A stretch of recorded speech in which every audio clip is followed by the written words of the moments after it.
Hello and welcome to Sonoran Sky Live. I'm First Alert Meteorologist Pete Mangione. Today we will be talking about unique jobs in meteorology, and one of those unique jobs you may not know about is called a forensic meteorologist. You can kind of think of this as a weather detective. Sounds kind of exciting, right? So as part of this job, meteorologists will track down past weather events. They'll look up radar, they'll look up data, and this is often used in court cases, disputes, insurance claims, and lawsuits. So kind of a fascinating realm of meteorology to explore. So we actually have two guests that will join us today. Our first guest is Crystal Ager. She's a meteorologist and founder of Monarch. Crystal, thanks so much for joining us on Sonoran Sky Live. Hey, thanks for having me. I appreciate the invitation and look forward to sharing more about all things weather. Absolutely. Okay, so I grew up in Denver, so I remember watching you on Fox 31 in Denver. I remember seeing you on the Weather Channel, and I know you also worked in Idaho, as I did for part of my career. So can you tell me just about how you transferred from the world of TV over to what you do now and how you founded Monarch? Yeah, Pete, yeah, we have a lot of similarities in our past weather jobs for sure. I spent about 17 years in broadcast meteorology, traveling around the country and eventually ending up at the Weather Channel, which is kind of like the mecca for meteorologists. And it was my dream job. But ultimately, I wanted to get back to Southern California and be closer to home, closer to family. I took a job at NBC Los Angeles. But Pete, for the majority of my career, I should say, I woke up at 2 in the morning. You know, the grind of TV news, and the schedules they didn't allow me the lifestyle that I really wanted. I'm a mother and I wanted to be available in the morning and in the evening, and I just couldn't find the right fit. And I decided to take a leap of faith and move out of broadcasting. I felt like it ran its course. I had an incredible time, great opportunities, but I was ready for something new. And that's when Monarch Weather was born. And we are 8 years into our woman-owned small business now, and we continue to grow and diversify the sectors we're working with and some of the services we offer. That's so cool. And I imagine part of your excitement for tracking down weather was working in an area like Colorado, which has some similarities to here in Arizona, where you have the mountains and the terrain and all that complexity of doing forecasts. Yeah, extremely challenging. As you know, even in Idaho, I found it um, difficult from season to season. You know, I was introduced immediately to all types of winter weather and severe weather as well, which we don't get here in sunny San Diego, where I'm currently located. I grew up in Southern California. So I will say, Pete, having a team of meteorologists here at Monarch helps tremendously. It's not on just one of us. We have meteorologists who are certified consulting meteorologists, and we also have GIS analysts. They're also METs, so they bring their GIS expertise, and we do some really exciting work. That sounds like my kind of group, a whole committee of weather nerds, right? Exactly. All right, so can you talk a little about, I know that Monarch does many different things. Can you talk about the work that you do with forensic meteorology?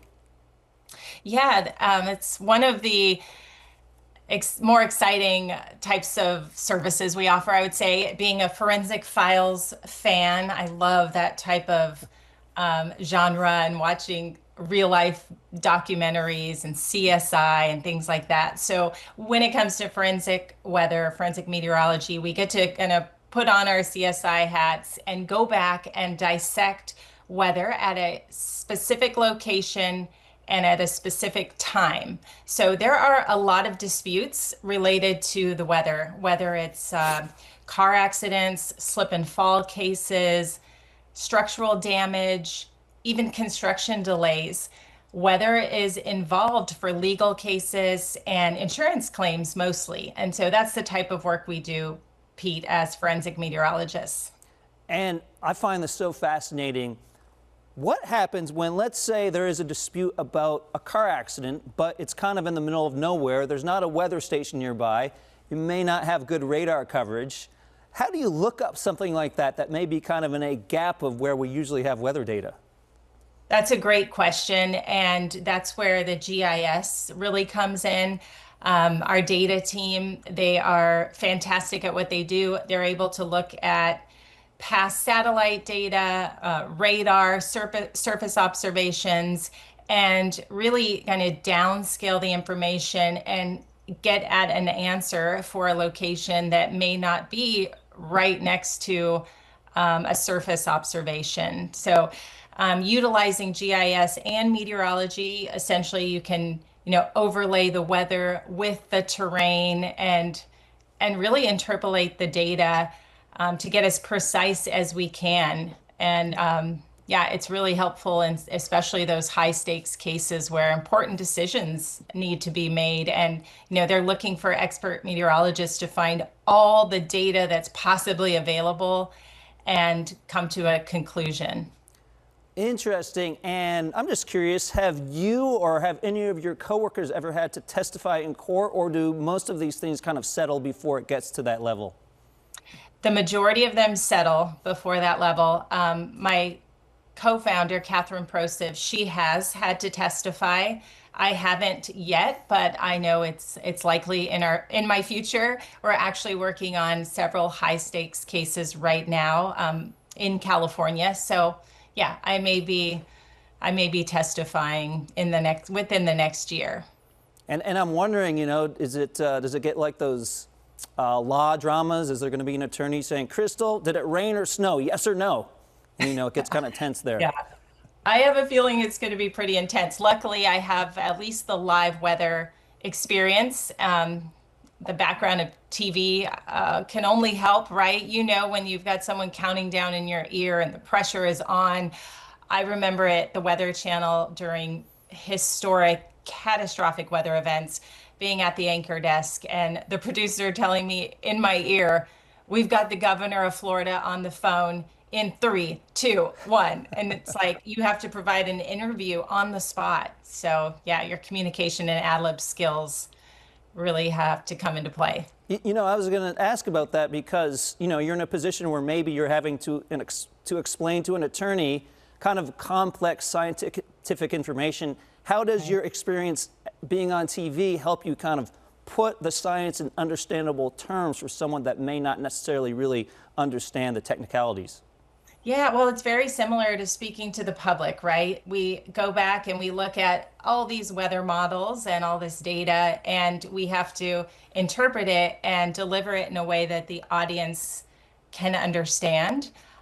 So I try to leave out the technical jargon and explain the weather in a way I would to, my 12-year-old. So it's easy to break down, easy to digest. And that's the way we provide our reports on these cases. A lot of times it's a very in-depth report and analysis with all of the research and supporting maps and charts.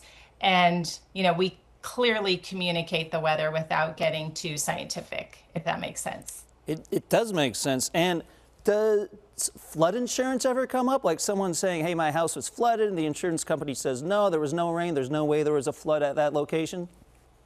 Absolutely. Surprisingly, we have not had a case around around floods. I can give you an example of some of the cases we've worked on. One involved a church and some wind damage that occurred to the roof. So they needed to prove that, this roof has failed. We have to pay for a new roof, and weather was the culprit. So we go back and look at, damaging wind events that occurred sometimes several years in the past. It's not always immediate weather. It's something that happened in 2022, and it's just finally getting over to our desk, right? So we have to really know where to find that historical data and how to analyze it. We have done landslide cases, large, landslide near a burn area damaged a high value home. So we were hired to look at the weather. Multiple accidents we have done recently. Also, hail damage to buildings and apartment complexes. That one comes up quite often. Interesting. And do you ever have, that you're aware of, a meteorologist on the other side of the case kind of working against you? That's actually going to happen soon here on one of the cases we're working on. There's meteorologists on both sides, so I think that will be interesting. And in that case, expertise is important, and also maybe the local affiliation. We have meteorologists working for us from all over the country, so having that local regional knowledge can be an advantage too. Crystal, I mean, is this potentially maybe a screenplay for a movie? You know, meteorologist versus meteorologist. You get the detective element involved. Absolutely. I don't see why not.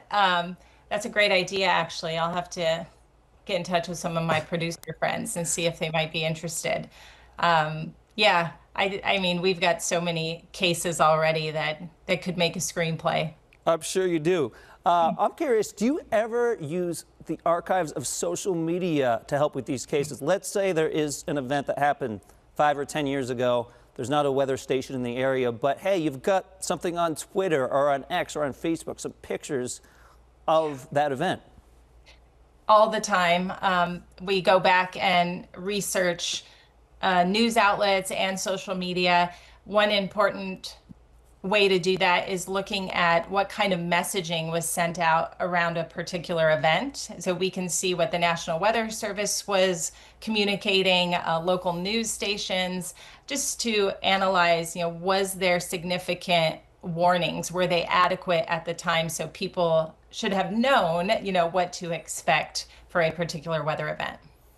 And overall, do you find, I know there's both good and bad of social media, especially when it comes to the world of meteorology. Do you find it's more helpful or hurtful, or just kind of a combination of both? I think when forensic meteorology is involved, it's helpful because we need all the data we can get. I think it can be harmful in other ways, which we're discovering a lot here as private meteorologists working in the private sector.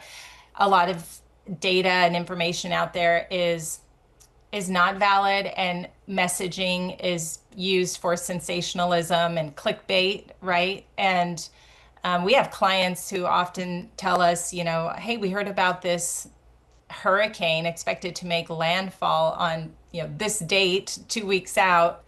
And we have to remind them that we're not communicating that because there's not a lot of confidence yet. So you've got to be careful what you're seeing out there on social media. I mean, I think sometimes it can really cause people to overplan or change course. Businesses can lose money, and you really have to wait and get at the facts and, work with certified meteorologists rather than falling for everything you see on social media. Absolutely. And in your past experience in TV, you may know how these stations work, where they have cameras, where they might have footage. Have you ever tried to ask a TV station if you can use some of their footage for, seeing if it was raining or snowing, or if there was a storm in a certain area? That's a great idea, something we can keep in mind in the future. We have used articles and images from news sources that we were able to find online, but actually diving further, that could be really helpful. And I know, so I've actually worked with someone who used to do a little bit of this work on the side, and he actually told me sometimes the person or the attorney might come to him and say, okay, can you look up the wind speed, the temperature, and all these specific technicalities with the weather? And this meteorologist would sometimes go back to the attorney and say, hey, have you checked the security camera in that area? Or have you checked the porch cam or the dash cam? Because sometimes the simplest answer is the best answer. That makes sense, right? Yeah, and that would save the attorney a lot of money too, than having to hire a meteorologist to do all the work. But well, you never know if there was a sudden wind gust that wasn't picked up, by a camera. It's always helpful to do your research. And I just have a general question of how you started Monarch. Was it a startup? Did you just come up with this idea and get a group together and say, let's go? Because obviously starting a new business can be exhilarating, but also risky. Yeah, very. So actually, when I left NBC Los Angeles, I moved down to San Diego. That was my dream to be here close to my parents, my husband's parents. And my husband said, "What are you going to do now?" I had worked so hard for this job and broadcasting and put everything into it. And I said, "Just give me a little time. I'll figure it out. If nothing works, I'll go into broadcasting in San Diego if I can." And so somebody reached out to me. He's a director of risk management for a large technology firm. And he said, I heard you left, broadcasting. I'm looking for a weather and climate advisor if you have any interest. And I thought, wow, that's something I haven't done, but I'll give it a try. Um, and I had worked nationally at the Weather Channel, so I felt comfortable in forecasting for the nation.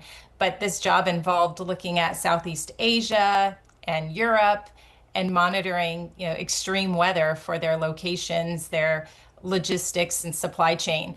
But I dove right in and continued to kind of grow my territory and work that job. I brought in my partner, Catherine Prosiv, to support me at one point, and she said, we should do this for other businesses. We know a lot about weather. We have the empathy. We've been in the weather elements, boots on the ground experience. We see what it does to people, to capital, how it affects businesses. And so we created Monarch, and we we struggled to get through that first couple of years, but she kept me going and said, don't give up. There's really something here. And now we've got a bigger team and a great roster of clients. So I'm glad I stuck it out. And Crystal, before we go, is there any way people can contact you or Monarch if they're interested in hearing more about this? Yeah, sure. You can go to our website. It talks a lot about the services we offer there and our use cases, monarchweather.com. And you can always email me, crystal@monarchweather.com. Well, Crystal, thank you so much for your time. Congratulations on all your success and good luck in the future. And thanks for being on Sonoran Sky Live with us. Yeah, thanks for having me, Pete. Hopefully, I'll run into you someday. You're not too far away. Not too far, just a state away. Thank you so much. Yeah, thanks. Take care. Happy holidays. All right, so that was our first guest, Crystal Ager, gave some fantastic information about what it takes to be a weather detective and some of these different jobs in meteorology that we've been talking about. But guess what? We have not one guest, but two guests today. I'm going to now bring in Kyle Gravlin. He is also an expert in forensic meteorology. Kyle, thanks so much for being on Sonoran Sky Live. Happy to be here. Thanks for having me, Pete. All right, so I'm going to tell everyone here on the live stream how I know Kyle. So I worked the weekday morning shift at KIVI-TV in Boise, Idaho many years ago, and then Kyle ended up taking over that shift. I'm not sure if it was exactly after me or maybe a little bit later. Kyle, did you come right after I left, or was there someone in between? I can't even remember. If I had to guess, I would say Melissa was after you and I was after her. Gotcha. Okay, and do I remember this correctly? Did you end up living in the same apartment complex that I lived in? That I do not know. I think I lived off of Warm Springs in Boise. Okay, so maybe not. I don't know. Maybe I just made that up in my head. And just for a little behind-the-scenes perspective, Kyle and I have friends in common from the days at KIVI. So we did meet up in person probably 10 or 15 years ago at a wedding of a mutual friend. So yeah. I have run into Kyle in person. That's correct, right? Am I remembering that correctly, Kyle? Yes, that was when we met. You definitely nailed that part. Yes. All right. Got something right here. Okay. So today we've been talking about forensic meteorology, the different kinds of jobs and weather people might not necessarily be familiar with. We just had a Crystal Ager on, who's a former TV person. You are also a former TV person, so what made you decide to leave this wonderful, cushy world of TV and pursue forensic meteorology? I think for me, honestly, it was a true fork in the road moment. I did television for about 12 and a half years, and toward the end of my last job in television, I was living and working in Orlando, Florida. My contract at that station was coming up, but COVID had just become a thing. And I had been talking about a new contract with the station I worked at. I had been perusing for other jobs, and had some contacts through that as well. And COVID hit and kind of froze all of that. In addition to looking for other television jobs, I had randomly applied for this job I found, I believe, on the American Meteorological Society job website page. And that job was in the Albany, New York area. That is where I went to college. I'm from Connecticut originally, so from the Northeast, but none of my TV endeavors brought me anywhere close to the Northeast or really closer to family and friends. I had applied for this job. I interviewed for it, which I thought went well. And then things went quiet for a long time because that's kind of what happened during COVID and job openings and things like that. And then I got a call out of the blue right before I was about to re-sign and stay at my station in Orlando, and I just kind of decided to take the leap, move back to the Northeast, and I've been doing this for about 5.5 years now. And you work for, it's Forensic Weather Consultants, correct? Yes, that's correct. Yes, we're a small company based in upstate New York. We have about 10 full-time meteorologists, though, doing forensic work. And I think that might surprise people to know there is that much work to be had out there for this topic. Tell me what your day-to-day is like. When you get in the morning, do you have a cup of coffee and just start churning through radar data, or how does it work?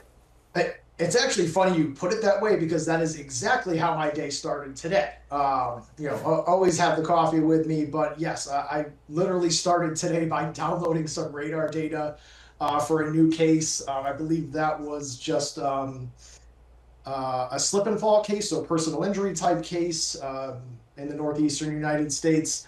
Other days it's proofreading a report or typing a report for a client. Some days it's straight into all of that data we are downloading, doing an actual forensic weather analysis. And that's probably the main part of forensic meteorology. Every case is unique because every case is site specific that we do here at Forensic Weather Consultants. So a specific address or location, and whether that's a date or a time frame, that's the main part of what we're doing. So it's a lot of downloading data, that can be a little tedious at times. The analysis part is a bit more interesting. And then the part of forensic meteorology that I didn't even really think about or knew existed until not that long ago is that we serve as expert witnesses. So I've been in a lot of depositions. I've testified at a few trials for cases. And that part was drastically different from a career in television. Right. So what you're saying is it's much different than going to the friendly classroom and talking about how clouds form. Instead, you're in a deposition. Does it ever get tense? Like, hey, Kyle, that's not what I asked. Was it raining or snowing? Certainly there's going to be some pushback if an attorney doesn't think that their question was properly answered. Same goes for, I think the real thing to think about would be, I remember my first time ever going on air on television. It was a noon newscast in Casper, Wyoming, and I was absolutely terrified. And, I remember getting on the stand for my first trial. This would have been a couple of years ago. Courtroom is silent, and there's not a lot of people in there, but there is a jury, and all eyes are on you. And you kind of feel like that same tension and a little bit of nervousness, not in a terrible way. It certainly helps you focus, I'll say that. So that first time that you went to that courtroom, are you allowed to disclose what that case was about, at least generally? Generally, yeah. It was, that was also, I believe, a just personal injury, slip and fall during a winter weather event. And actually, I have a question about that. So when attorneys are coming to you, and let's say you have an attorney coming to you and they say, Kyle, we are certain there was a slip and fall because there was a lot of snow and ice buildup. So can you help us verify that? Do you go through any screening? Because let's say you investigate it and you see, oh, I don't actually see evidence that there was snow or ice in the area. There's always going to be some situations, and whether that's a slip and fall event or a thunderstorm event or a hurricane, property damage type case, there's always going to be situations that pop up where maybe you're delivering news that your client was not expecting or does not want to hear, but that's part of the job. We are here as meteorologists to do an analysis, and wherever the data takes us, between that and our meteorological insight, those are our opinions, and that's kind of the way it is. So there's going to be situations where maybe it's not what a client was expecting, but unfortunately, that is the way it is. Do you ever have cases that involve, like, hey, there was a robbery somewhere or some crime like that happened, and for whatever reason the weather was in question? So I have never been on a criminal case. They do exist. There have been a few out there. I believe the company that I work for has worked at least a few criminal cases. I would say they're rare. And do you enjoy this? Because it seems, in talking to you, you do enjoy this. There's maybe the buzz that you get from this is different than the buzz from being on TV, but this seems to also have a certain amount of excitement to it. Absolutely. With television, and you could probably speak to this as well. You've been in the business a pretty long time, but long form severe weather coverage or covering hurricanes. When I worked in Orlando, Hurricane Irma back in 2017 would have been a big one. I went to the Florida Panhandle to report live on Hurricane Michael in 2019, and that was equal parts exhilarating and terrifying, as that was a Category 5 hurricane that made landfall. With forensics, the analysis part is always very interesting. Again, because every forensic case is unique, it's always going to be at a different location, and it's probably going to involve a different date. And we'll do cases that sometimes can go back 10 years. It's possible. It doesn't happen every day. Usually our cases are more from the 2020s. But yeah, you're covering a wide range of different meteorological phenomena from different times over the past 5 to 15 years. And then, of course, there's the testifying part. And yeah, that's what I would say your blood is really flowing, because depositions, certainly most of them occur kind of like this over Zoom. But they can take a fairly long time because they do not end until all the questions are asked and answered. Trials, it can go either way. Sometimes you're on the stand for a few questions, or sometimes you're up there for a while. Kyle, in our final minute here, if people want to learn more about this, I mean, this is a streaming show, so yeah, we have a lot of Arizona streamers, but we also have people probably streaming from all over the country. If people want to contact you, how can they do that? Sure. Best way would certainly be our website, which is weatherconsultants.com. That website has plenty of examples, or more examples anyway, of what we do. So whether that's personal injury, slip and fall type cases, or property damage cases that involve wind or hail or hurricanes or tornadoes, all of the above, flooding, we do pretty much every manner of meteorological analyses here. Anyone can hire a forensic meteorologist is the other part I'd put forward here. Yes, we are mainly working on cases that are the subject of litigation, so it's a lot of attorneys, sometimes insurance companies, but anyone can hire and potentially need or use a forensic meteorologist. Well, Kyle, thank you so much for your time and being on Sonoran Sky Live, and good luck out there. Great to talk to you, Pete. It's been a while. Take care. Have a great day. All right, so I believe we have a minute or two left. I'm going to ask our amazing producer, Katie, if that's correct. Katie says yes. We got about a minute left. All right, so actually, let's just briefly get kind of nerdy with the forecast. This is our forecast here in Arizona for the next 7 days. We are still not seeing anything, so it does look like a high and dry forecast. However, and you've probably heard the rest of our weather too. Oh, by the way, we have more rain, unfortunately, on the way for the Northwest. It's called the Pineapple Express, a river of air, a river of moisture being aimed at this part of the country. So unfortunately, they're going to get more precipitation. So let's flip back to, I want to show you this. Let's get into the jet stream here. So this is the GFS model. This is the American model. We don't normally go out this far with this model on television in our regular forecast, but we'll do it real quickly here. Okay, so this is Thursday. Ridge of high pressure, here's Arizona. This means no rain, warm temperatures. Same thing for the weekend, ridge of high pressure. And then potentially, maybe, as we go into Christmas Eve, which is Wednesday or Christmas, maybe a chance of rain. I wouldn't get too excited about this forecast just yet, but it is possible we have a little bit of a pattern shift coming with a slight chance of rain and maybe some cooler temperatures. So we'll wait and see on that as we go into Christmas for next week. I know a lot of interest in this forecast as we do that. Thanks so much for joining us on Sonoran Sky Live. We'll see you on our next episode.